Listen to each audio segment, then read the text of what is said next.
नमस्कार दोस्तों। जिस ट्रंप ने ईरान को 48 घंटे का अल्टीमेटम दिया था, ईरान के पावर स्टेशंस को उड़ाने की धमकी दी थी, वही ट्रंप अल्टीमेटम के 12 घंटे पहले, अल्टीमेटम की मियाद पूरी होने के पहले अचानक बैकफुट पर क्यों आए और अचानक क्यों कह दिया कि 5 दिन तक कोई हमले नहीं होंगे, हम बातचीत कर रहे हैं। तो पूरी दुनिया कयास लगाने में जुटी है कि ट्रंप के पीछे हटने के पीछे क्या है, वजह क्या है। हालांकि कुछ वजहें ट्रंप ने अपने इंटरव्यू में बताई, लेकिन उन वजहों पर लोगों को यकीन नहीं हो रहा है। दुनिया के अखबारों में मैं देख रहा हूं, अमेरिकी अखबार, ब्रिटिश अखबार, तमाम अखबारों में इसको एनालाइज किया जा रहा है, डिकोड किया जा रहा है। ट्रंप के डर से, ट्रंप की चिंता, ट्रंप जिस तरह से ईरान को हल्के में ले रहे थे और जिस तरह से ईरान रिटेलिएट कर रहा था, जंग के 24 दिन में अमेरिका को एहसास हुआ कि उसकी गर्दन बुरी तरह से फंस गई है, स्ट्रेट ऑफ हॉर्मुज से लेकर और ईरान के हमले। और उसके बाद इसी बीच इसराइल में जिस तरह से उनके न्यूक ठिकानों तक ईरान की मिसाइलें पहुंच गई, तो कहीं ये वजह तो नहीं है। तो इस सवाल का जवाब तलाशा जा रहा है। ट्रंप की तरफ से कहा गया, बैक चैनल बातचीत हो रही है, कहा जा रहा 3-4 देश इसमें शामिल हैं, इजिप्ट, पाकिस्तान, कतर और एक दो और देश, ओमान। लेकिन हकीकत क्या है?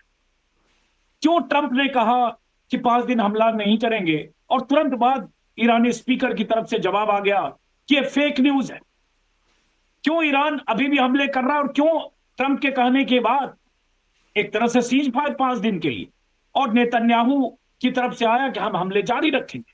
एक अनुमान यह लगाया गया कि ट्रंप, कल सोमवार था, बाजार, तेल की कीमत, उन सबको नियंत्रित करना चाहते थे या चाहते थे स्थिति बेहतर हो, इसलिए अचानक उन्होंने एक तुक्का फेंका, एक शिगुफा फेंका। लेकिन इसको समझने की कोशिश करेंगे कि इसकी वजह क्या है। हमारे साथ दो खास मेहमान हैं। कुरबान अली साहब हैं, लंबे अरसे तक बीबीसी से जुड़े रहे हैं, मिडिल ईस्ट, वेस्ट एशिया जिसे हम लोग कहते हैं, वहां की राजनीति पर भी नजर रखते हैं। दूसरे खास मेहमान हमारे साथ हैं बॉबी नकवी साहब, गल्फ न्यूज के एडिटर रहे हैं, 25 साल दुबई में रहे हैं, वेस्ट एशिया को वो भी समझते हैं। कई बार हमारे चैनल पर आप दोनों मेहमानों को आप सुनते रहे। शुरुआत में बॉबी नकवी साहब से करता हूं। एक टेक्स्ट हमने डाला है, ट्रंप के पीछे हटने के पीछे क्या है, इसकी व्याख्या पहले आपसे समझेंगे, उसके बाद आगे। जी अजीत जी, नमस्कार। कुर्बान साहब, आदाब अर्ज़ है। बहुत बहुत शुक्रिया मुझे बुलाने के लिए। देखिए, इसके इसके इनकी जो पीछे हटने का जो वजह है, वो हमें जानने के लिए जो उससे 48 घंटे के पहले के जो इवेंट्स हैं उन पे ज़रा सा ध्यान देना पड़ेगा। पहले ईरान अटैक करता है इनके डिमोना शहर पे, जहाँ पे इनकी न्यूक्लियर फैसिलिटी है। एक साथ में लगा हुआ शहर है, वहाँ पे भी अटैक करता है, काफ़ी डैमेज होता है, काफ़ी लोगों की कैजुअल्टीज होती हैं। कई सौ लोग शायद इंजर हुए हैं उसमें, ऐसी रिपोर्ट्स आई। उसके बाद इन्होंने फिर एकदम से अल्टीमेटम दे दिया कुछ घंटों बाद, 48 घंटे का। मेरे ख्याल से पहली बात तो ये एक नी जर्क रिएक्शन था उसी हमले का, जो 48 घंटे का अल्टीमेटम उन्होंने दिया था। दूसरी चीज़ मुझे ये लगती है कि ये बहुत बड़ी टैक्टिकल ब्लंडर थी, क्योंकि वो जो अल्टीमेटम था वो इतना बड़ा था, ना वो ईरान उसको उस अल्टीमेटम को मान सकता था और ना ट्रम्प पीछे हट सकते थे, कैरी आउट मतलब वो अपना थ्रेट जो है वो एग्जीक्यूट कर सकते थे। इस दौरान ये जो 24-36 घंटे का जो पीरियड है उस अल्टीमेटम के बाद से, इस दौरान जाहिर बात है कि वो ख़तरा इतना बड़ा था कि उसमें कई ताकतें, कई कंट्रीज उसमें शामिल हुई हैं। इसका कंफर्मेशन आया है। अब्बास अरक्ची साहब जो ईरान के फॉरेन मिनिस्टर हैं, उन्होंने खुद ये माना है कि वन वे मैसेजेस आए हैं। वो वन वे मैसेजेस जिसकी वे बात करते हैं, वो ऐसा पता चला है कि टर्की, इजिप्ट और ओमान के प्राइम फॉरेन मिनिस्टर से इनकी बातचीत हुई है सैटरडे, शनिवार को और संडे को। ये बात टेक्निकली उनकी सही है कि हमारी अमेरिका से बातचीत नहीं हो रही है, ये बात बिल्कुल सही है। और ट्रम्प भी एक तरह से टेक्निकली ठीक बोल रहे हैं कि उनके मैसेजेस, क्योंकि डायरेक्ट बातचीत तो उन्होंने ही हुई है, लेकिन उनके मैसेजेस जरूर पहुंचाए गए हैं। तो अब ट्रम्प पीछे क्यों हटे, सवाल ये उठता है सबसे बड़ा। क्यों वो जो वेस्टर्न मीडिया में एक टर्म इस्तेमाल की जाती है, टैको, TACO, हम्म। उसका उसका फुल फॉर्म है कि ट्रम्प ऑलवेज चिकन्स आउट। हम्म। यानी ट्रम्प साहब जो है वो दुम दबा के भाग लेते हैं आखिरी मौके पे, हम्म। अपनी गीदड़ भपकियां देते हैं और उसके बाद फिर धीरे से भाग लेते हैं। ये ऐसा पहले बार कई कई बार कर चुके हैं, इसीलिए ये टर्म का इस्तेमाल किया जाता है, टैको। खैर, तो ट्रम्प साहब ने टैको क्यों किया? ट्रम्प साहब ने टैको इसलिए किया क्योंकि उनको मालूम था कि अगर वो ईरान के किसी भी एक पावर प्लांट पे हमला करते हैं तो उसका जवाबी हमला जो होगा वो बहुत खतरनाक होगा। जो ईरान के सामने जो पर्शियन गल्फ की जो कोस्ट है उस पे लाइन से सारे ये 16 के करीब फैसिलिटीज हैं, डिसैलिनेशन प्लांट्स हैं, पावर प्लांट्स हैं, उसमें से एक न्यूक्लियर पावर प्लांट है। एक nuclear power plant Persian gulf के सामने है, उस दूसरे साइड पे एक ईरान के साइड पे है, बुशेर। तो जाहिर बात है कि पूरा वो जो गल्फ है वो पूरा इतना खतरनाक रीजन है कि वहां पे अगर कोई आग लगती है तो वो पूरी दुनिया को झुलसा देती वो आग। ये बात डोनाल्ड ट्रम्प साहब को भी मालूम है और ईरान को भी मालूम है। बहरहाल ट्रम्प साहब को एहसास हो गया था कि ईरान का जवाबी हमला इस पूरे रीजन को एक पॉइंट ऑफ नो रिटर्न पे पहुंचा देगा। गल्फ कंट्रीज को भी ये पूरा एहसास था कि अगर यहाँ पे डिसैलिनेशन प्लांट या पावर प्लांट पे हमले होते हैं तो फिर हमें सिवाय इसके कि हम मैसिव डिस्प्लेसमेंट करें पॉपुलेशन का, उसके बाद कोई चारा नहीं रहेगा, क्योंकि पानी और बिजली के बिना उस रीजन के किसी भी शहर में आप 5-6 घंटे से ज़्यादा, 8-10 घंटे से ज़्यादा नहीं रह सकते। तो यही सब खतरे की वजह से डोनाल्ड ट्रम्प साहब को शायद परसुएट किया गया कि आप अपनी धमकी से पीछे हटिए। तो उसमें एक आधे झूठ का सहारा लिया गया। वो आधा झूठ क्या था कि हमारी ईरान से बातचीत चल रही है और ईरान कई बातों के लिए तैयार हो गया है। जो ईरान ने कहा कि ये फेक न्यूज़ है, ये सरासर झूठ है। मैं इसको आधा झूठ मानता हूँ। वजह मैंने आपको बताई क्यों आधा झूठ है। बहरहाल उसका एक कॉन्सिक्वेंस क्या हुआ कि इमीडिएटली मार्केट जो है ऊपर चढ़ गया, तेल की कीमत नीचे आ गई। अब जाहिर बात है कि ये अगले 4 दिनों में, एक दिन तो गुजर चुका है, अगले 4 दिनों में जैसा कि एक किसी भी एक्टिव लाइव कॉन्फ्लिक्ट में होता है कि भाई सीज फायर तक पहुंचने के लिए एक फ्रेमवर्क को डिसाइड करना पड़ता है। उसमें सीज फायर की मियाद तय होती है, डेट तय होती है, उसके बाकी जो डायनामिक्स टर्म हैं एंड वो सब, कंडीशन क्या होते हैं? टर्म्स एंड कंडीशंस डिसाइड होते हैं। फिर वो उसका अनाउंसमेंट होता है, ये दूसरी स्टेज हो गई। फिर वो इफेक्ट में आता है, वो बड़ा सेंसिटिव माना जाता है, जो दूसरी स्टेज है। फिर तीसरे स्टेज में उसमें फिर परमानेंट सीज फायर की बात होती है और उसके बाद कहीं जाके डिप्लोमेसी चालू हो सकती। तो बहरहाल यही एक वजह है जो ट्रम्प साहब डर के बैठ गए, क्योंकि उनको पूरा एहसास हो गया था कि ईरान का जो जवाबी हमला होगा वो इतना खतरनाक होगा कि इनसे संभले नहीं संभलेगा। जी हाँ। कुर्बान अली साहब, यही सवाल कि जब जंग के 24 दिन हो गए और ट्रंप ने इतनी बड़ी धमकी दे दी कि 48 घंटे में अगर स्ट्रेट ऑफ हॉर्मुज नहीं खोला तो हम तुम्हारे पावर प्लांट्स को उड़ा देंगे, शुरुआत सबसे बड़े पावर प्लांट से करेंगे। और 36 घंटे बाद ट्रंप अचानक जो लॉजिक दे रहे हैं, लॉजिक गले से उतरने वाला लॉजिक नहीं है। वो उन्होंने नाम लिया कि स्टीव विटकॉफ और जो उनके दामाद है जेरेड कुशनर, वो बात कर रहे हैं। और उसके बाद हमारी बातचीत थोड़ी और इंटरेस्टिंग, कुर्बान साहब इसमें जरूर बोलिएगा, और इंटरेस्टिंग जो उन्होंने कहा स्ट्रेट ऑफ हॉर्मुज पर ज्वाइंट कंट्रोल होगा। पूछा कि किसका, तो कहा हमारा और मोजतबा का। और फिर ये भी बोल रहे हैं पता नहीं मोजतबा है कि नहीं। फिर ये करें हमारे उनके सीनियर लीडर से बात हो रही है, पूछा किससे, तो कुछ बता नहीं रहे। मतलब अमेरिकी मोहल्ले की दावत की तरह एक धमकी देता है और उसके बाद जब जवाब दे रहा है कन्विंसिंग नहीं है। जी सही कह रहे हैं आप। और अभी बॉबी नकवी साहब ने भी जो एनालिसिस किया, काफ़ी हद तक मैं उससे सहमत हूँ कि सिचुएशन यही बनी हुई है। लेकिन अजीत साहब, हमारे वेस्टर्न यूपी में एक देसी कहावत है, थोड़ी सी देहाती है, कि बावली खेलना। ट्रम्प साहब इस वक्त जो है ऐसा लग रहा है कि जैसे बावली खेल रहे हैं। और उसमें आप अगर उसको देखें कि कहाँ से उसका सिरा मिलाएं तो वो मिल नहीं पा रहा है। उनको ये लग रहा था कि ईरान तो एक केक वॉक है हमारे लिए, हमने तो वेनेजुएला पे चींटी भी नहीं मरी, वहां कब्जा कर लिया, उसके पहले सद्दाम हुसैन को हमने हटा दिया, हमने अफगानिस्तान में कर लिया। तो वो समझ नहीं पा रहे थे ईरान को।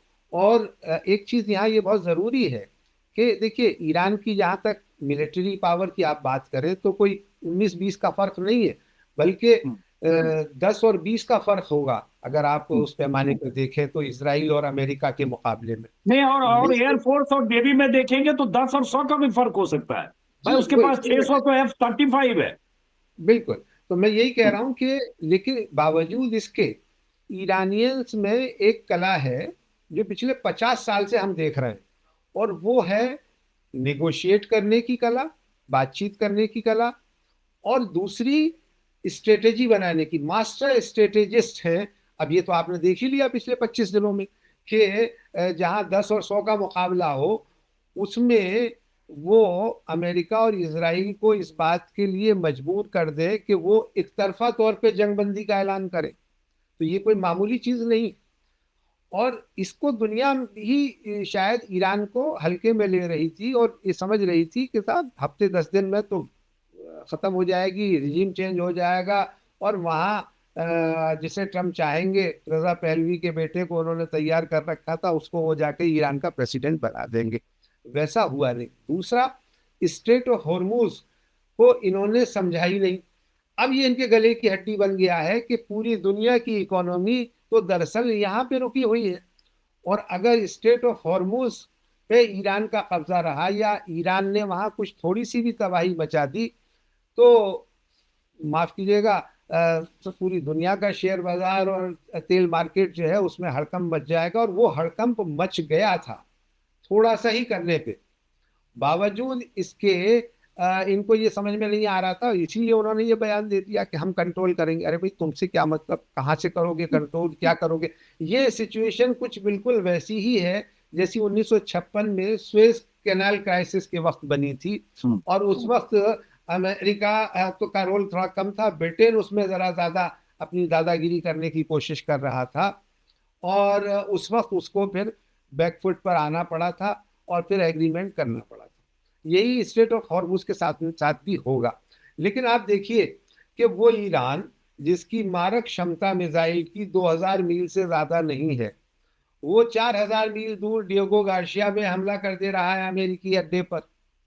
और भले ही वो वहां तक मिसाइल ना पहुंची हो, लेकिन उसने एक हड़कंप मचाने में तो कामयाबी हासिल कर ली, और एक जिसको कहते हैं कि खतरे की घंटी बजा दी कि साहब यहाँ डिएगो गार्सिया तक को भी डिस्टर्ब किया जा सकता है। और रिमोना में तो जो कुछ हुआ वो हुआ ही है उसके सामने। तो असली चीज इनके पास यही है कि देखिए, अभी ये तो तय नहीं हो पाया है कि ईरान के पास एटॉमिक पावर है या नहीं है, और ईरान इसके लिए 20 साल से निगोशिएट कर रहा है। लेकिन हाँ, ये जरूर तय है कि इसराइल और अमेरिका दोनों के पास एटॉमिक पावर है। और अगर इसराइल के एटॉमिक पावर, सबसे बड़ा खतरा इसराइल को ईरान से जो रहा है हमेशा, वो यही है कि अगर इसने हमारे एटॉमिक इंस्टॉलेशंस को डैमेज कर दिया, तबाह कर दिया, तो हमारी तो सारी शक्ति, सारी पावर खत्म हो जाएगी, जिसके बलबूते पर हम 20-25 अरब देशों के सीने पर मूंग दल रहे हैं 67 से लेकर के अब तक। तो असली बात अब यही आ रही है कि जो कैलकुलेशन था वो दोनों देशों का गलत साबित हुआ है, और अब उनको ये अंदाजा हो गया कि भाई हम जिस ताकत से लड़ रहे थे वो खत्म तो होने का नाम ले नहीं रही है, और लगातार हमें चैलेंज भी कर रही है, लगातार हमें परेशान भी कर रही है, और हमारा डैमेज ज़्यादा हो रहा है। जान के मामले में ना हो रहा हो, लेकिन पैसे के मामले में, दौलत के मामले में ज़्यादा बड़ा नुकसान हो रहा है इसराइल का और अमेरिकन। कुर्बान जी, माफ करें, रोक के एक सवाल दोनों लोगों से पहले आपसे कि भाई ट्रंप साहब ने कह दिया कि भाई 5 दिन कोई हमले नहीं होंगे। एक तरह से लगा जैसे सीज फायर जैसी बात है कि हम बात कर रहे हैं, बैक चैनल बात हो रही है, जो भी कहा। और उसके बाद नेतन्याहू का बयान कि हम तो हमले जारी रखेंगे, और सामने मैं खबरें जो देख रहा हूं, ईरान भी मार रहा है और इजराइल भी मार रहा है, और तबाही की तस्वीरें इजराइल से भी आ रही है, ईरान से भी आ रही है। तो ये क्या खेल है कि हम कहेंगे सीज फायर कर दो और तुम निशाना साधते रहो, मारते रहो। उसके पहले देखिए जो हुआ इजराइल के एक हमले को, जो जिसने पल्ला झाड़ लिया अमेरिका ने, क्या हमें नहीं पता था? अजीत जी, जब 25 दिन की जंग हो रही हो तो जाहिर है कि एकदम से हॉल्ट तो नहीं लगेगा, हम्म। उसको थोड़ा सा टाइम लगेगा। लेकिन हाँ, ये बात सही है कि इस वक्त पूरी दुनिया में जो एक था कि भाई कहाँ से बातचीत हो, कैसे शुरू हो, आपने अभी अपने इंट्रोडक्टरी रिमार्क में जिसका जिक्र किया, अभी एक नया चैनल डोनाल्ड ट्रंप ने खोला है, आसिम मुनीर। हम्म। आसिम मुनीर और इस्लामाबाद भी एक बड़ा इस इन टॉक्स का एक सेंटर बना है। और हम्म। दूसरा सेंटर है इसमें तुर्की, हम्म। एर्दोगान। हम्म। और तो तुर्की, पाकिस्तान, ये दो देश ऐसे हैं जिनमें के ईरान के साथ में बहुत अच्छे भी रिलेशन नहीं, लेकिन बहुत खराब भी रिलेशन नहीं अरब मुल्कों के मुकाबले में, और वहाँ से कुछ बात बन सकती है। तो ये, इसको हमें इग्नोर नहीं करना चाहिए, ये एक इम्पोर्टेंट डेवलपमेंट है। और पाकिस्तान की जो अवाम है या वहाँ की जो लीडरशिप है, उसका क्या रोल है वो मैं नहीं जानता। प्राइम मिनिस्टर का तो वहाँ कोई रोल नहीं है, लेकिन असली डी फैक्टो पावर तो आसिम मुनीर ही है। और आसिम हम्म। मुनीर का इस उसमें आना और डोनाल्ड ट्रंप से उनकी जो दोस्ती है वो भी कोई छुपी हुई नहीं है। तो वो लगता है कि ईरान को इन्फ्लुएंस करने में शायद कामयाब हो जाएंगे। ऐसा मुझे, जो मैं देख रहा हूँ, वो सिम्टम्स मुझे लग रहे हैं। तो अब ये तो बात तय है कि ये सीज फायर होना है। और ये सीज फायर जाहिर है कि एक फेस सेविंग भी होती है। भाई, दुनिया का सबसे बड़ा ताकतवर आदमी, बल्कि मैं अगर ये कहूँ कि दुनिया का सबसे बड़ा थानेदार, अगर इस बात पर आ गया है कि अभी हम 5 दिन हमले नहीं करेंगे, 48 घंटे से लेके 5 दिन तक, तो आप समझ लीजिए कि वो अब सीज फायर चाहता है, वो नहीं चाहता। हम्म। और जाहिर है कि आप, एक और भी चीज ये है कि इसमें इसराइल को भी पहली बार लग रहा है कि ट्रंप ने शायद रोका है कि भाई तुम ये हमले कम करो। और अभी इसराइल की तरफ से वो हमले हम पिछले 48 घंटे में हम नहीं देख पाए हैं, इस तरह का कोई बड़ा हमला जो उन्होंने ईरान पर किया हो। तो हम्म। अब ईरान तो यही चाहता है। ईरान ने तो कभी ये नहीं कहा कि भाई हमें अनंत समय तक लड़ाई लड़नी है, लेकिन हाँ, वो इनको टॉकिंग टेबल पर ले आए। ये ईरान की सबसे बड़ी कामयाबी है आज के दिन। हम्म। बॉबी नकवी साहब, जो खबरें आई और जो ट्रंप ने भी नाम लिया विटकॉफ और कुशनर का, जेरेड कुशनर जो उनके दामाद हैं, और पहले भी जब जेनेवा टॉक हो रही थी तब भी कुशनर शामिल थे, और बहुत तंज में आरागची ने कहा था कि पता नहीं विटकॉफ और कुशनर ने अपने बॉस को क्या बताया, और उसके बाद हम वहां बात कर रहे थे और इन्होंने हमला कर दिया। अब अगर ट्रंप इन्हीं लोगों का नाम ले रहे हैं जो जो होते हैं मीडिएटर, बीच के लोग होते हैं, लेकिन क्या लग रहा है कि ईरान भी अब सीज फायर करना चाहता है, और अगले 4 दिन, एक दिन तो खत्म हो गया ट्रंप के उस सीज फायर के ऐलान के, अगले 4 दिन बाद सीज फायर के रास्ते पर यह जंग जाने वाली है। देखिए, इतने दिनों की लड़ाई के बाद और इतने नुकसान के बाद ये कहना बिल्कुल गलत होगा कि ईरान सीज फायर नहीं चाहता। ईरान भी सीज फायर चाहता है, लेकिन उसने क्या किया है कल से, खास तौर पे से जब इनका डोनाल्ड ट्रंप साहब का बयान आया, उसके 1 घंटे बाद से डिनायल आना शुरू हुए ईरान के कि ये फेक न्यूज़ है। उनके फॉरेन मिनिस्टर ने कहा, फिर उनके स्पीकर ने पार्लियामेंट्री कहा, हाँ, स्पीकर ने कहा। स्पीकर ने कहा कि ये फेक न्यूज़ है और ऐसा कुछ नहीं है, हमारी बातचीत नहीं हो रही। देखिए, ये सब एक स्ट्रैटेजी होती है कि जो उन्होंने अपना अपर हैंड एस्केलेशन डोमिनेंस पे जो मेंटेन किया है, वही डोमिनेंस जो है वो नेगोशिएटिंग टेबल पे भी रहे। भाई, शुरुआत, इस जंग की शुरुआत इसराइल और अमेरिका ने जब की थी, तो वो शुरुआत इतने ऊपर से की थी कि उन्होंने पूरी लीडरशिप को डिकैपिटेट कर दिया। उसके बाद वो नीचे आए। अब ईरान यही चाहता है कि अगर कोई सीजफायर का फ्रेमवर्क डिस्कस होता है तो हम एक पोजीशन में रहेंगे, हम अपनी एक डोमिनेंट पोजीशन मेंटेन करेंगे, वहीं से शुरुआत करेंगे। अब वो क्या है? देखिए, सबसे बड़ा जो लीवर जो इस वक्त ईरान के हाथ में है वो है स्ट्रेट ऑफ हॉर्मुज की चाबी, उसका बैरियर जो उन्होंने गिरा दिया है। डोनाल्ड ट्रंप की सबसे बड़ी प्रायोरिटी इस वक्त है कि किसी तरह स्ट्रेट ऑफ हॉर्मुज का ट्रैफिक खुल जाए और जहाज आने लगे और जाने लगे। ये सबसे बड़ी प्रायोरिटी है, इसके अलावा उनकी कोई और प्रायोरिटी नहीं है। ये ईरान बखूबी जानता है और यही लिवर को वो नेगोशिएशंस में इस्तेमाल करेगा।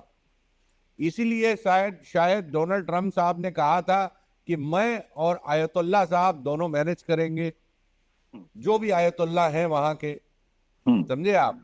तो ये डोनाल्ड ट्रंप को और उनके रणनीतिकार को आप बखूबी पता है कि जब बातचीत शुरू होगी तो यहीं से शुरू होगी कि साहब सीज फायर तो हम कर रहे हैं, लेकिन सीज फायर के दौरान क्या होगा भाई? गन्स विल फॉल साइलेंट, यानी बंदूकें जो है तोपे पीछे खींच ली जाएंगी, फायरिंग रुक जाएगी मिसाइल की, और क्या होगा? और ये चाहेगा डोनाल्ड ट्रंप, ये चाहेंगे कि साहब स्ट्रेट ऑफ हॉर्मुज में थोड़ा ट्रैफिक आप दे दीजिए, जाने दीजिए, किसी किस्म का कोई फ्रेमवर्क टेम्पररी डिस्कस होगा। मुझे ऐसा लगता है कि ये 4 दिन बाद, अभी कुर्बान अली साहब ने बताया कि आसिम मुनीर इसमें कूद गए हैं और वो कुछ अपने आप को वो एक चीफ मीडिएटर की तरफ से प्रोजेक्ट करने की कोशिश कर रहे हैं।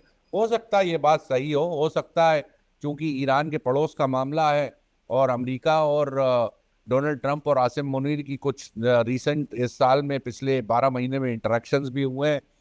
ऐसा सुनने में आया है कि बातचीत का जो वेन्यू है वो प्रपोज किया गया इस्लामाबाद। हो सकता है कि इसमें दोनों पार्टी तैयार हो जाए कि चलिए ना जीसीसी में बातचीत होगी ना कहीं और मिडल ईस्ट में होगी, इसको पाकिस्तान में बातचीत करते हैं। ये दोनों तीनों पार्टी इसके लिए एक तरह से कन्वीनियंट भी होगा। एक बीच में एक बता रहा हूं, एक्सियोस जो वेबसाइट है उसने आज लिखा है कि अमेरिकी उपराष्ट्रपति जेडी वैंस ईरान के साथ समझौता वार्ता के लिए इस्लामाबाद आ सकते हैं। और उसने ये भी लिखा है कि सोमवार की रात ट्रंप से आसिफ मुनीर की बात हुई है, आसिफ मुनीर की, और पाकिस्तान इसमें मीडिएट कर सकता है। ये अमेरिका से बहुत जगह से ये खबरें आ रही है।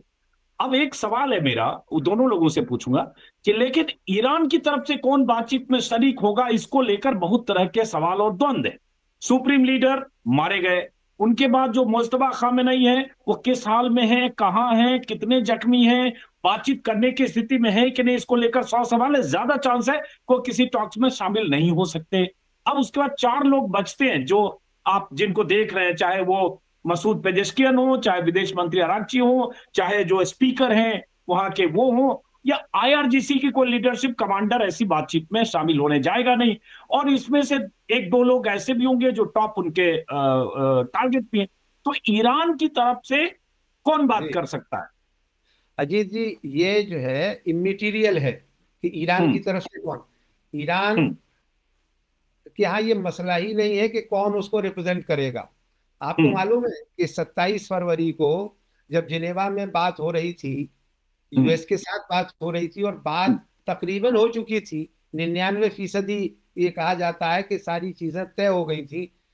उसके बाद 1 मार्च को हमला हो गया, उस एग्रीमेंट को नहीं माना गया। तो क्या आपको मालूम है कि वहां कौन निगोशिएट कर रहा था रफसंजानी के बिहाफ पे?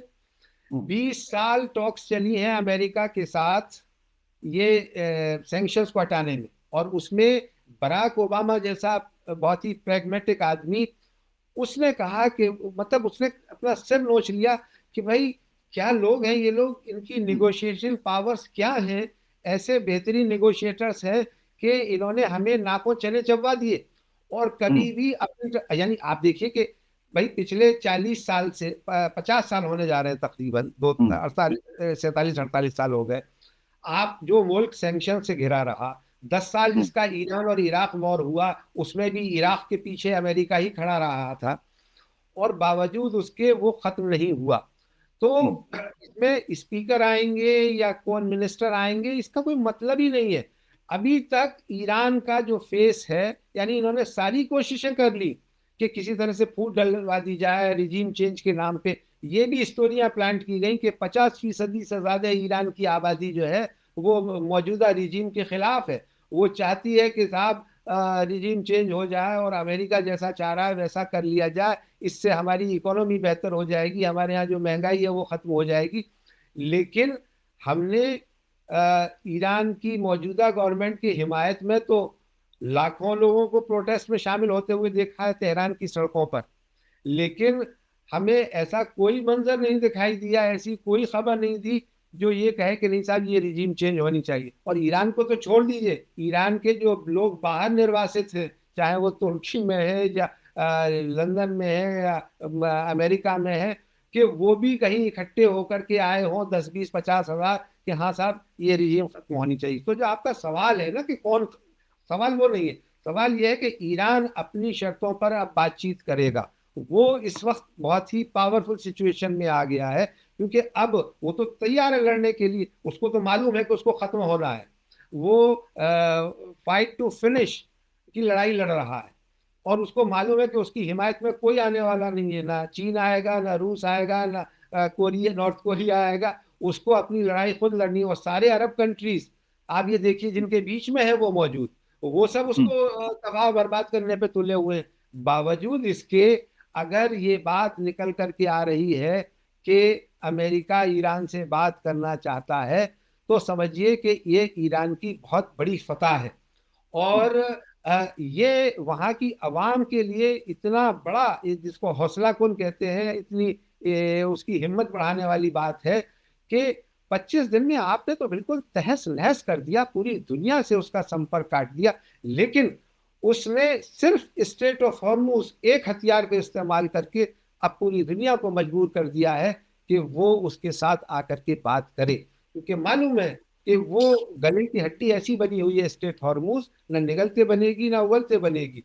और अगर वो उसका सॉल्यूशन नहीं होगा तो अगले एक हफ्ते में आप देखिएगा कि पूरी दुनिया में जो आज तो ये आप दाम नीचे आ रहे हैं, ऊपर आ रहे हैं, शेयर बाजार ऊपर जा रहा है, नीचे जा रहा है, लेकिन अगर 5 दिन के अंदर आप नोट माई वर्ड कि अगर नहीं इन्होंने कोई सॉल्यूशन निकाला तो बहुत बड़े पैमाने पर इकोनॉमी में तबाही होने वाली है।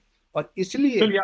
हाँ। ये लोग आए हैं और ये बात होगी, वो इस्लामाबाद में हो, वो तुर्की में हो, वो कहीं लंदन में हो, लेकिन जाहिर है कि ईरान के लिए इस्लामाबाद आना तो कोई मुश्किल काम नहीं है, बॉर्डर मिला हुआ है और आधे 1 घंटे की फ्लाइट है इस्लामाबाद से तेहरान की, तो वो वहाँ आ जाएंगे। लेकिन असली बात ये है कि ईरान अब इन्हें नाकों चने चबवाएगा और अपनी टर्म्स पर सीज फायर करवाएगा।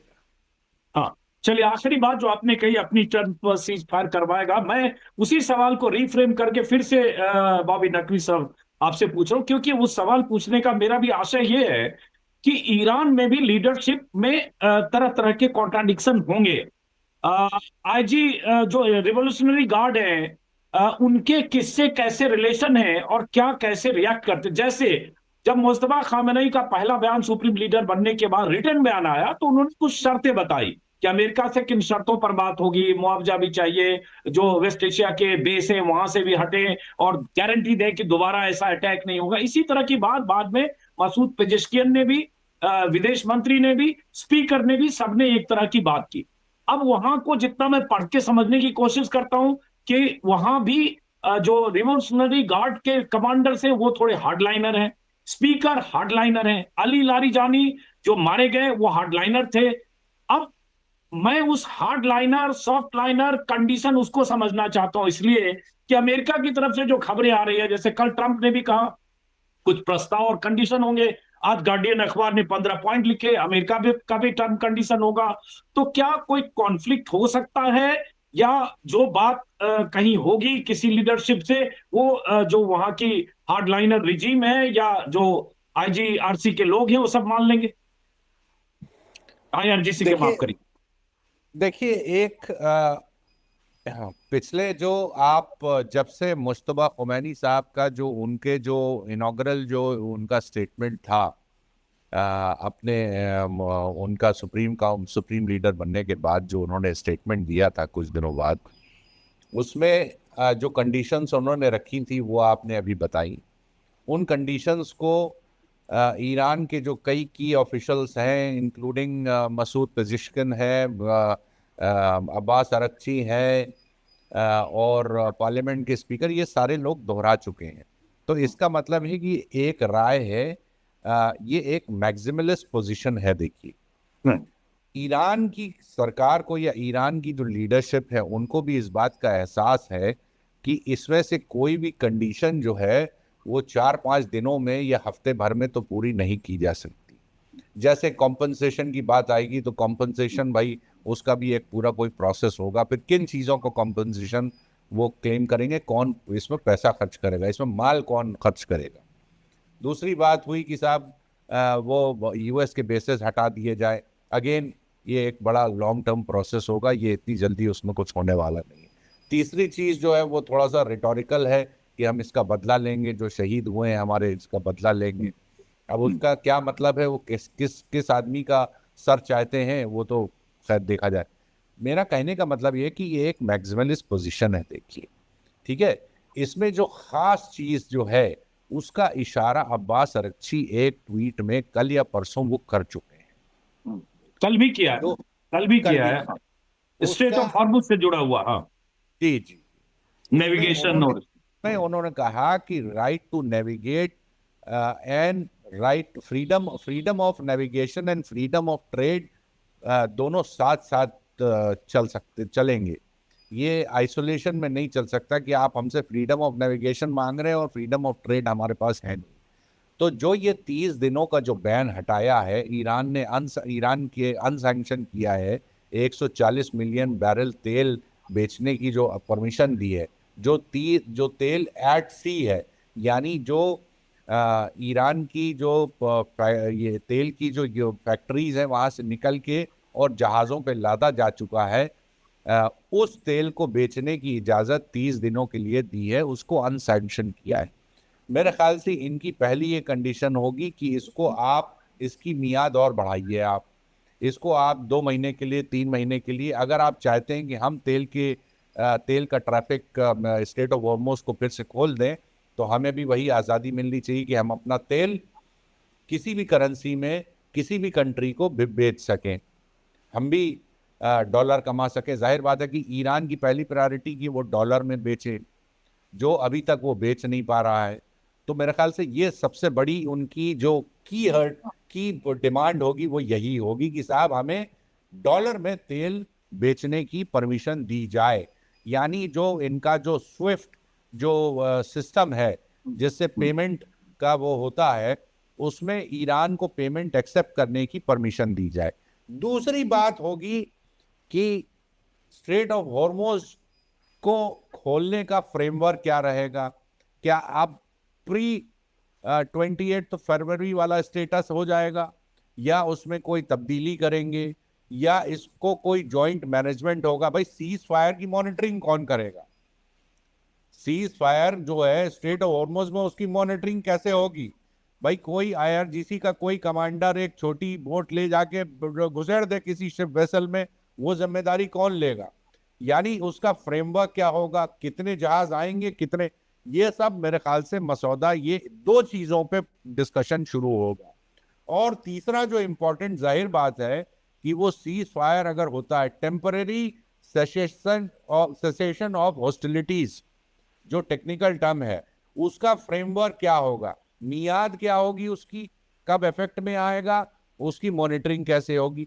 ये 3 चीजें डिसाइड होने के बाद, उसके बाद फिर वो मैक्सिमलिस्ट पोजीशन जो है ईरान की और डोनाल्ड ट्रंप साहब की भी, उस पे कहीं आगे जाके कोई बातचीत शुरू होगी। ये बहुत बाद की बात है, लेकिन शुरुआत मुझे लगता है कि यही 3 चीजों से होगी। और ये दो चीजें हैं जिससे ग्लोबल इकोनॉमी को डायरेक्ट इंपैक्ट करती हैं। पहला, स्ट्रेट ऑफ हॉर्मुज का खोले जाना, अगर लिमिटेड भी खोले जाते हैं तो उससे भी बहुत रिलीफ मिलेगी। और दूसरा जो ईरान को चाहिए कि साहब हम अपना तेल बेधड़क, बेझिझक, बिना डर के, बिना किसी रिस्ट्रिक्शन के हम बेच सके, किसी को भी बेच सके और डॉलर में बेच सके, क्योंकि ईरान को डॉलर चाहिए। ईरान को डॉलर चाहिए। अभी वो क्या करता है, डॉलर कहां से लाता है? इराक में जो 2003 से जो सिस्टम एक लागू है कि साहब इराक का जो सरप्लस, जो भी तेल बेचा जाता है, वो न्यूयॉर्क की एक बैंक में डिपॉजिट होता है, वो डॉलर। फिर वहां से अमेरिका हर महीने करीब करीब $1 बिलियन कैश लकड़ी के क्रेट्स में लाद के वो जहाज से फिजिकल कैश का ट्रांसफर होता है। वो फिर उसकी कस्टडी लेता है इराक का सेंट्रल बैंक, उसको वो ऑक्शन करता है, अपने बिजनेसमैन को, अपने दूसरे बैंकों को वो ऑक्शन करता है। ईरान जो है, ईरान एक शेल कंपनीज बना के उन्हीं डॉलर्स को खरीद लेता है ऑक्शन में। ऐसे उसको डॉलर मिलता है, उस डॉलर का वो इस्तेमाल जरूरी चीजों के लिए करता है। तो उसको डॉलर का एक्सेस चाहिए और मेरे ख्याल से वो बात अपनी मनवा लेंगे।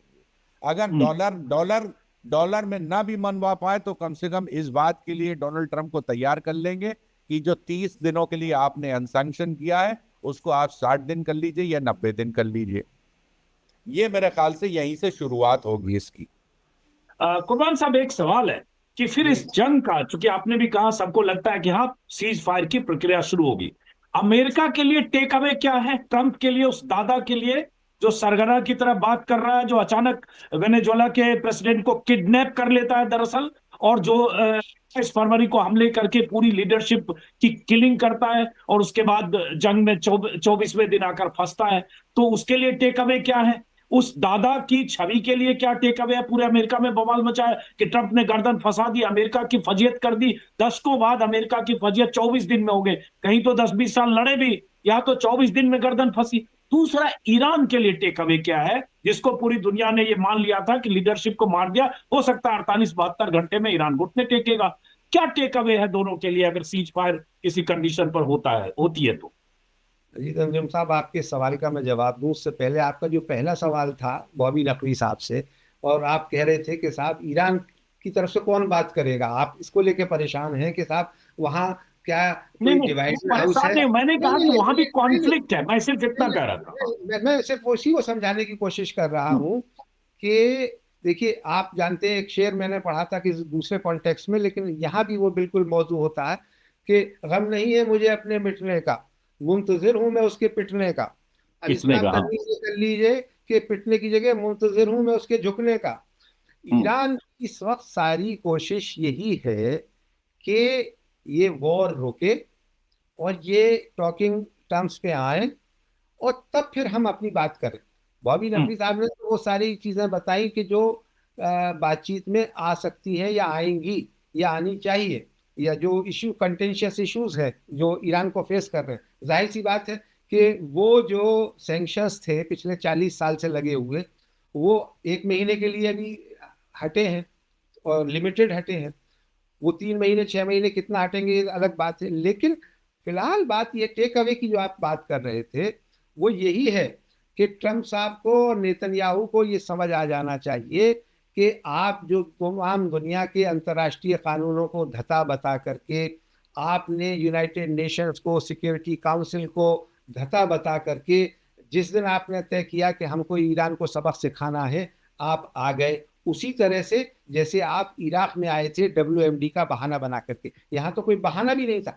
दरअसल ये तो वॉर क्रिमिनल्स हैं, इनके ऊपर तो मानवता के विनाश के लिए मुकदमा चलाया जाना चाहिए। दोनों, पूरी दुनिया क्यों खामोश है मेरी समझ में नहीं आ रहा। वो साउथ अफ्रीका जो नेतन्याहू के खिलाफ इंटरनेशनल कोर्ट ऑफ जस्टिस में गया था हेग में, वो अभी तक खामोश क्यों है? 165 बच्चियों को स्कूल में बेदर्दी के साथ मार दिया जाता है, ब्रॉड डे लाइट। इससे ज्यादा शर्मिंदगी की कोई बात और हो सकती है? लेकिन इसकी कोई बात कर ही नहीं रहा। लगता है कि इंटरनेशनल कम्युनिटी को सांप सूंघ गया। चीन और रूस की भी हिम्मत नहीं पड़ रही है कि इन बातों को, भाई ये तो बातें हुई है ना, ये तो सेकेंड वर्ल्ड वॉर में भी इस तरह से चीजें नहीं हुई थी कि स्कूलों के ऊपर हमले हो जाए, अस्पतालों पर हमले हो जाए, मरीज मार डालिएगा, सिविलियंस मार डालिए जाए, बिना ये परवाह किए हुए कि यहाँ बूढ़े हैं, बच्चे हैं, औरतें हैं, और आप कि साहब हमको सबक सिखाना, हम तबाह कर देंगे, हम नेस्त तो नाबूद कर देंगे। ये जो एक टर्म है, जो माफ कीजिएगा हमारे यहाँ यूपी के सरकार भी इस बात को कहती है कि मिट्टी में मिला देंगे, ये वही वाली मानसिकता है कि वो दुनिया का बड़ा दादा। बोला भी, ट्रंप ने बोला भी 2 दिन पहले कि वाइप आउट कर देंगे, खत्म कर देंगे, मैप से गायब कर देंगे। ऐसे कोई बोलता है किसी कंट्री के लिए कि मैप से गायब कर देंगे? तो उसके लिए तो वो तमाम देश जिम्मेदार हैं जिन्होंने शर्म शेख में उसके सामने घुटने टेके थे। आपको याद है शर्म शेख में जब उसने गजा का प्लान अनाउंस किया था तो ब्रिटिश प्राइम मिनिस्टर को वो चपरासी की तरह से ट्रीट कर रहा था। उसमें हमारे देश का भी एक मंत्री था, पाकिस्तान का भी प्रधानमंत्री था, और भी तमाम 20-22 देशों के राष्ट्र प्रमुख और राष्ट्राध्यक्ष थे। उसने उस दिन ये बताया था पूरी दुनिया को खड़े होकर के टीवी कैमरे के सामने कि देखो दुनिया का बादशाह मैं हूं और मैं टर्म डिक्टेट करूंगा। और इसलिए अब ये जो पिछले 4-5 दिन में जो और चीजें हुई हैं अजीत जी, उसकी वजह ये आपने देखा होगा, ट्रंप ने कहा नेटो देश जो है वो कावर्ड है। क्यों कावर्ड है? क्योंकि तुम्हारी बात नहीं सुन रहे हैं। वो तमाम यूरोपियन यूनियन देश कावर्ड है क्योंकि वो आपके पेपर साथ टाइगर है। वो कह रहे हैं कि भाई हमारी जंग है ही नहीं। और उसको छोड़ दीजिए यूरोप को और नेटो देशों को, आपके तो अमेरिका में अब आपका जो चीफ था काउंटर टेररिज्म का वो इस्तीफा देके आपके मुंह पे जूता मार करके गया है कि ये जो है बेमतलब की वॉर थी और इसका हमसे कोई लेना देना नहीं है। उसने सेनेट में गवाही दी है, इतनी अहम गवाही, और जो ओपन लेटर आपने भी देखा होगा उसने ट्रंप को लिखा है। उससे बड़ा तमाचा ट्रंप के ऊपर पड़ नहीं सकता कि उसका जो काउंटर टेररिज्म का चीफ है वो, और उसका जो पुराना वो था, उसके मरने पर ये आदमी कहता है कि वो मर गया तो अच्छा हुआ। मुलर हाँ, मुलर पे हाँ। जी। तो आज जब आदमी ये तो एक बीमार मानसिकता का परिणाम है कि आप पागल हो गए हैं। आपको तो रहना नहीं चाहिए इस पोस्ट पे, आपकी जगह तो पागलखाने में है। आप जिस तरह की बातें कर रहे हैं वो सभ्य समाज में कोई देश कर नहीं सकता। लेकिन उन्होंने ये सोच लिया था कि हम जो कह देंगे, और वेनेजुएला का उदाहरण उनके सामने था कि जब वहां हमने कर दिया है तो हम कहीं भी कुछ कर दे। उसके पहले आप इराक में कर चुके हैं, उसके पहले आप अफगानिस्तान में कर चुके हैं, और हर जगह आपको वियतनाम से लेकर के अफगानिस्तान तक आपकी हिस्ट्री है कि आपको भागना पड़ा है, आपको मुंह छिपाने के लिए जगह नहीं मिलती है। लेकिन बावजूद इसके मैं तो लड़ूंगा, मैं तो मरूंगा। और आज आप इस जगह पर आकर के खड़े हो गए हैं कि आपको of all the people Asim Munir की मदद लेनी पड़ रही है कि भैया हमें बचाओ जान, किसी तरह से बातचीत का सिलसिला शुरू हो ताकि ये सीज फायर हो और ईरान से कोई बात कर सके। आज तो ये भी लाले पड़े हुए हैं ना कि आप कहिए कि आप पूछ रहे थे ना कि ईरान की तरफ से कौन बात करेगा। सवाल ये है कि ईरान से कौन बात करेगा, ये भी तो सवाल है ना। किसी के अंदर इतना नैतिक साहस है कि वो ईरान के साथ जाकर के बात करे? कौन करेगा? आप तो सब लोग, लेकिन चूंकि अब स्टेट ऑफ हॉर्मुज में मामला फंस गया है, जब तक जहाज वहां से नहीं निकलेंगे, तेल नहीं निकलेगा, बात नहीं बनेगी, तो आप आए हैं। अदरवाइज तो अभी तक तो आपने खदेड़ दिया होता, उसी तरह से जैसे लीबिया में कज़ाफी का आपने हाल किया था, उसी तरह से जैसे आपने सोमालिया में किया है। आप तो करके निकल गए होते और यहाँ आपकी पपेट नहीं, कोशिश यहाँ भी यही थी, कोशिश यही थी ना कुर्बान साहब कि एक दिन इतना कॉर्पोरेट बॉम्बिंग करके 40 लोगों को, कमांडर्स लीडर्स को मार दो, उसके बाद कहे कि अब तो कोई बचा ही नहीं, तो अब रिजिम चेंज हो जाए, किसी रजा पालवी टाइप की कठपुतली को लाके यहाँ बिठाओ जो चमचागिरी कर रहा है अमेरिका की वहां आने के लिए। तो कोशिश यही थी, लेकिन 24 घंटे में जो उनको उम्मीद थी, 24 दिन में जब नहीं हुआ, तब ये आ रहे हैं कि अब तो सीज फायर के रास्ते तलाश रहे हैं। इसकी वजह यही है कि जो अमेरिकन बेसिस को नुकसान हुआ है, रडार सिस्टम तबाह हुए हैं, और ईरान ने चाहे मजा लेने के लिए ही सही डिएगो गार्सिया पे जो मिसाइल फेंका है, जिसको हमारे यहाँ कहा जाता है कि उससे भर की बच गई है कि भाई ये लोग जो हैं ये तो कुछ भी कर सकते हैं, तो कुछ भी कर सकते हैं। और जो ये दिनों में हुआ इसराइल में, उसके बाद तो नेतन्याहू साहब को भी मानवता याद आ गई। उनको वो भी कहने लगे कि साहब सिविलियंस पे अटैक में, हालांकि अभी वो कह रहे हैं कि 72 या 75 लोग हमारे जख्मी हुए हैं उस अटैक में, क्या स्थिति मैं नहीं जानता। लेकिन हाँ, कम से कम उस हमले ने आपको ये कहने के लिए तो मजबूर किया कि भाई सिविलियंस पे अटैक मत करो। तो आप तो सिविलियंस पे अटैक करें तो ठीक, और ईरान कर दे तो वो गलत। तो अब इसीलिए ये फंस गए हैं। और अब इस सिचुएशन को ईरान किस तरह से एक्सप्लॉइट करता है अपने हक में, असली बात वो होगी देखने वाली। आखिरी सवाल बॉबी नकवी साहब, जैसे कुर्बान अली ने कहा ना कि अमेरिका फंस गया, पूरी दुनिया यही मान रही है, अमेरिकन यही मान रहे हैं कि ट्रंप फंस गए, उन्होंने कैलकुलेट नहीं किया था, एंटिसिपेट नहीं किया था।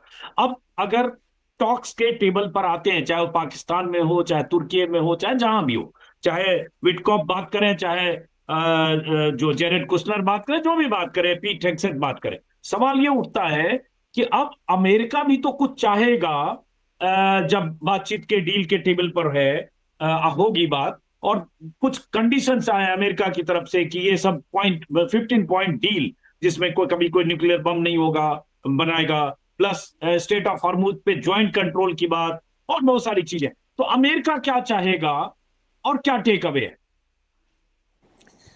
देखिए, इसमें मजे की बात यह है अजीत भाई कि ये जो बातचीत जो जो कंडीशंस इनकी ज्यादातर हैं, वो कंडीशंस जो हैं वो ईरान मान चुका था उस थर्सडे को, जो आखिरी जो राउंड खत्म हुआ था जंग के बिल्कुल पहले। जेनेवा उसके वाली बात, बाद टॉक्स में। उसके बाद थर्सडे के बाद जिनेवा में बातचीत दोबारा होनी थी, और ईरान ने तो उड़ती उड़ती खबरें ऐसी भी हैं कि उन्होंने ये भी कहा था कि हम आपको अपने एनर्जी रिजर्व्स में हाँ, अमेरिकन कंपनी को 6% स्टेक देंगे। और ये ये भी भी कि कहा। एनरिच यूरेनियम हम आपको दे देंगे, शायद उस समय खबर ये भी आई थी, कराची ने शायद ऐसा भी ऑफर किया हाँ, था। उसको उसको उन्होंने कहा था कि या तो इसको डी एनरिच कर दिया हम्म, जाएगा, उसका प्रोसेस होता है, या फिर उसको हम बिल्कुल, यानी जीरो एनरिचमेंट पे वो तैयार हो गए थे। हम्म। देखिए, तुलसी गाबार्ड जो जो डोनाल्ड ट्रंप की कैबिनेट की मेंबर है और एक प्रोमिनेंट जो इंटेलिजेंस इंटेलिजेंस के हेड है, हाँ।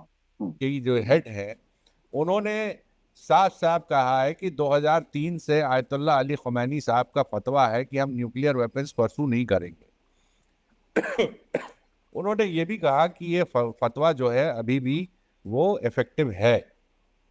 ठीक है, वो ये भी मान चुकी है, ये पिछले साल भी उन्होंने जून से कहा था कि ऐसा बिल्कुल। कोई हमारे पास इंडिकेशन नहीं है कि साहब ईरान न्यूक्लियर वेपन्स की वो प्रोग्राम परसू कर रहा है। हम्म। तो जब डोनाल्ड ट्रंप साहब जब पिछले साल उन्होंने अटैक किया था तब भी झूठ बोला था न्यूक्लियर वेपन्स को, इस बार भी उन्होंने झूठ बोला कि साहब न्यूक्लियर वेपन्स के लिए वो ईरान कोशिश कर रहा है कि न्यूक्लियर बम बना लेगा।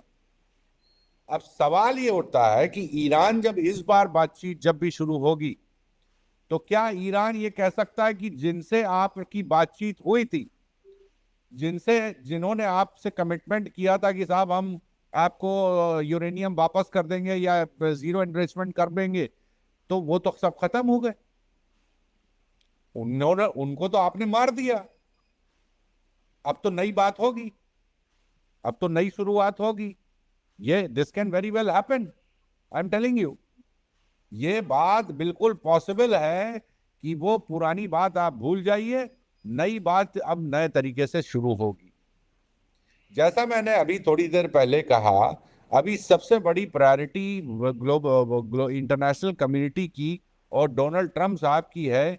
दो दो जो प्रायोरिटी है, पहली कि ये जंग जो है लिमिटेड टाइम के लिए सीज कर दी जाए, यानी temporary cessation of hostilities achieve किया जाए, उसमें ईरान, इजराइल और अमेरिका जो है एक अग्रीमेंट पे आए। और दूसरी बड़ी प्रायोरिटी है कि किसी भी तरीके से स्टेट ऑफ हॉर्मुज को खोल दिया जाए। और इन सारी चीजों पे मुझे ईरान का पलड़ा जो है भारी लग रहा है कि ईरान ने अपने आप को जो अपना जो एस्केलेशन डोमिनेंस जो मेंटेन किया हुआ है, वो शायद आगे बातचीत में भी डोमिनेट करेंगे, और वो यही डिमांड करेंगे जो अभी मैंने आपको दोहराया कि आप हमारी अनसैंक्शन जो किया 30 दिन को 90 दिन करिए। मैं एक नंबर बता रहा हूं, हो सकता है ज्यादा कम हो सकता है। दूसरा ये कि अगर खुलेगा स्ट्रेट ऑफ हॉर्मुज तो ऐसे खुलेगा, हम बैठे रहेंगे, आप इंटरनेशनल एक टीम बना दीजिए मॉनिटर करने के लिए, लेकिन हमारी उसमें खुलेगा ट्रैफिक, और इतना ट्रैफिक खुलेगा, इतने जहाज डेली बेसिस पे आ जा सकते हैं। ये सारी टर्म्स एंड कंडीशंस जो है मेरे ख्याल से, और जब आगे जब बात होगी बड़े मसौदे पे, जब बात होगी परमानेंट उस पे बात होगी, तो अगर वो ये चाहते हैं कि ईरान अपना परमानेंट जीरो इन्वेस्टमेंट पे ले आए, तो शायद ईरान ये कहेगा ठीक है आप अपने सारे बेसिस भी हटाइए यहां से, तब ये बातें होंगी। तो आने वाला टाइम जो है शॉर्ट टर्म में, यानी अगले 4-5 दिनों में, मुझे पूरी उम्मीद है कि इसमें कोई ना कोई प्रोग्रेस होगी, कोई ना कोई डिस्कशन जरूर होगा। और मुझे लगता है कि ये आज रात को भी अटैक होंगे, कल भी हो सकते हैं, लेकिन आने वाले दिनों में शायद कोई एक फ्रेमवर्क डिसाइड हो जाए जिससे कि एक सीज फायर की एक डेट अनाउंस हो जाए। जी, बहुत बहुत शुक्रिया कुर्बान अली साहब, बॉबी अली नकवी। साहब, जी, एक 30 सेकंड का प्लीज पूरी प्लीज। बहस में हमारे देश का तो कोई जिक्र नहीं हुआ। तो जो बेगानी शादी में हमारे अब्दुल्ला साहब क्या कर रहे हैं, जरा उस पर भी तो कुछ कमेंट हो जाए कि हम ये ईरान से बताइए। चाहते हैं कि स्टेट ऑफ हॉर्मुज से हमारी गैस भी आ जाए, हमारा तेल भी आ जाए, और हम उसे नसीहत कर रहे हैं ईरान को कि साहब नहीं, ये जो आप हमले कर रहे हो गल्फ कंट्रीज पे, ये गलत कर रहे हो, उसकी आप निंदा कर रहे हो। और कल भी पार्लियामेंट में प्रधानमंत्री जी ने जो बयान दिया है, ये टोटली इंडिया के इंटरेस्ट के खिलाफ है। भारत को अपनी नीति, खासकर ईरान के साथ अपने रिश्तों का दोबारा से एक समीक्षा करनी चाहिए कि हम आखिर कर क्या रहे हैं। क्या ये हम अपने नेशनल इंटरेस्ट में कर रहे हैं, या हम अपने घर की अर्थव्यवस्था को तबाह बर्बाद करने के लिए कर रहे ये क्यों कर रहे हैं ये बताइए। ये सवाल हम लोग बार बार पूछ रहे हैं कि भाई हैं? आपने कंडोलेंस रजिस्टर पर साइन करने के लिए अपने फॉरेन सेक्रेटरी को 5 दिन बाद भेजा, बयान तो 2 हफ्ते तक नहीं दिया, जुबान बंद रखी, चाहे स्कूल में वहां बच्चियां मार दी गई। भाई आप यूएन चार्टर का हवाला दे देते, आप इंटरनेशनल कन्वेंशन का हवाला दे देते, आप किसी देश की सॉवरेंटी पर अटैक हुआ गोलमोल ही कुछ बोल देते, जो स्पेन जैसा छोटा सा देश डंके की चोट पर बोल रहा था। नेटो तो के अजीत अलायंस जी, बोल रहे थे, including French, including British prime minister बोल रहे, यही गोलमोल बोल देते, ये सब भी नहीं बोला। तो अजीत जी, आप तो चाहते हैं कि माय फ्रेंड डोनाल्ड के साथ दोस्ती खत्म हो जाए। आप ये चाहते हैं, ये करना के लिए कह रहे हैं। ये कैसे हो पाएगा? वो तो जब जाकर के उनके इतने बड़े भक्त हैं कि अनाउंस कर आए थे पिछले चुनाव में कि साहब अगली बार ट्रम्प सरकार, और उसके बाद से अभी तक इस सारे ह्यूमिलेशन के बावजूद ट्रम्प ने तो कम से कम 50 बार तो हम लोगों ने सुना ही है कि भाई हमने कहा था नरेंद्र मोदी 90 बार, साहब से। 90 से 90 ज्यादा हो बार, चुका है। 90 से ज्यादा बार कि गिनना छोड़ दिया अब हम पाकिस्तान। लोगों ने। हाँ। तो अब देखिए कि जहां ये स्थिति हो, लेकिन इसके बावजूद पूरी दुनिया भी कहीं खड़ी हुई है ना। आपको क्या, किस पागल कुत्ते ने काटा था कि आपने गल्फ कंट्रीज वाला जो रेजोल्यूशन था उसको स्पॉन्सर किया यूनाइटेड नेशन में? मतलब आप उसको सपोर्ट करते या बाइकआउट कर सकते थे या उसमें शामिल नहीं, लेकिन आप तो वहां चैंपियन बन रहे थे गल्फ कंट्रीज के हिमायती के साथ। उनके इंस्टॉलेशन पर हमले नहीं होने चाहिए, उनके उस पर। तो आपको ये तय करना पड़ेगा। और आपको ये मालूम है कि ईरान से हम ये जो फूड फॉर ऑयल करके प्रोग्राम है, उसके तहत हम तेल खरीदते हैं। हम उसको डॉलर में भी नहीं देते, लेकिन हिलरी क्लिंटन जब विदेश मंत्री थी, वो आकर के पहली बार हमको हड़का करके गई थी कि आप ईरान से तेल खरीदना बंद कीजिए। तब हमने कर दिया था, और बाद में तो और ज्यादा कम हो गया। तो अब जबकि पूरी दुनिया ईरान से तेल खरीदेगी, क्या हम इस बारे में नहीं सोच सकते कि हमें सस्ता और अपनी टर्म्स पे सस्ता, और उसमें आपका जो आने जाने का कार्गो शिप का खर्चा कम है। ईरान 60 डेज का क्रेडिट देता था, यूके बैंक के थ्रू पैसा जी? जाता था, बाद में 90 डेज के लिए तैयार था। वो तो अभी सारी आपको फैसिलिटी जो क्राइसिस में ईरान दे जाना रहा था, हाँ, उससे महंगा तेल आप ले रहे हैं। गर्दन दबोच कर अमेरिका आपको अपना तेल बेच रहा है, 30 दिन के लिए रूस से तेल खरीदने का विंडो दे रहा है, उस पे भी आप नहीं बोल पा रहे, सोर्सेज के हवाले से ये खबर नहीं प्लांट हो कि रही है। हमने अपने नेशनल इंटरेस्ट गिरवी रख दिए हैं। हमारे नेशनल इंटरेस्ट अमेरिका तय करेगा, और हम उस पर चू भी नहीं बोलेंगे, चाहे हमारे देश में संकट खड़ा हो जाए। और इस संकट के वक्त में भी, जबकि आपने बुलाया था जॉइंट एक्सरसाइज के लिए ईरानी जहाज को, और उसके 100 लोगों को मरवा दिया गया, एक तरह से ये जिम्मेदारी हिंदुस्तान की थी कि कम से कम उनको ना जाने देते। आपने एक तो जाने दिया, जबकि आपने कोचीन में दूसरा उनका जहाज आपने किया ना बाद में, और फिर उसी का आपको पे बैक हुआ कि आपके पास आपके जहाज स्टेट ऑफ हुर्मुज में इस संकट में निकल करके आ रहे हैं कि जब ईरान किसी को इजाजत नहीं दे रहा। वही उस स्टेट ऑफ हुर्मुज से हमारी गैस और तेल आ रहे हैं ना, और उसके बावजूद हम ईरान पे आज भी हमारी हिम्मत नहीं है कि हम ईरान के साथ कोई चैनल खोलें डिप्लोमेटिक टाइप।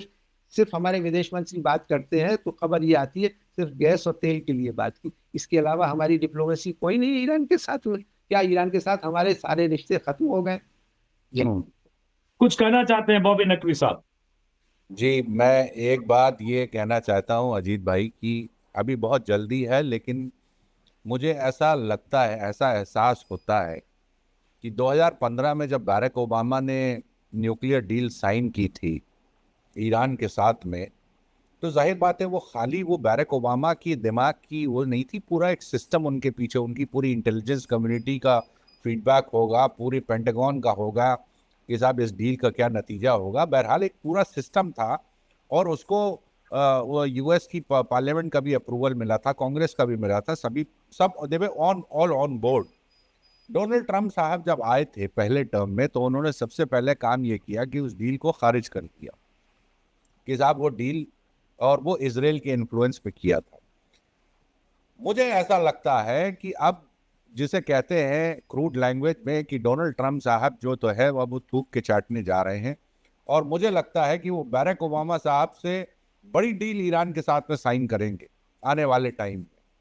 अभी मुझे ऐसा ही लगने लगा है जी।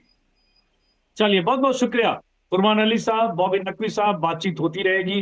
देखते हैं 4 दिन के बाद जब 5वां दिन आता है, सीज फायर की मियाद खत्म होती है, उसके बाद क्या होता है, किन मुद्दों पर सीज फायर होता है, ईरान को क्या मिलता है, अमेरिका को क्या मिलता है, और उसके बाद अमेरिका की सुप्रीमेसी को जिस तरह से ईरान ने कुचला है बहुत हद तक इन 24 दिनों में, उसका अंजाम क्या होता है, उस पर भी नजर होगी। बहुत बहुत शुक्रिया आप दोनों खास मेहमानों।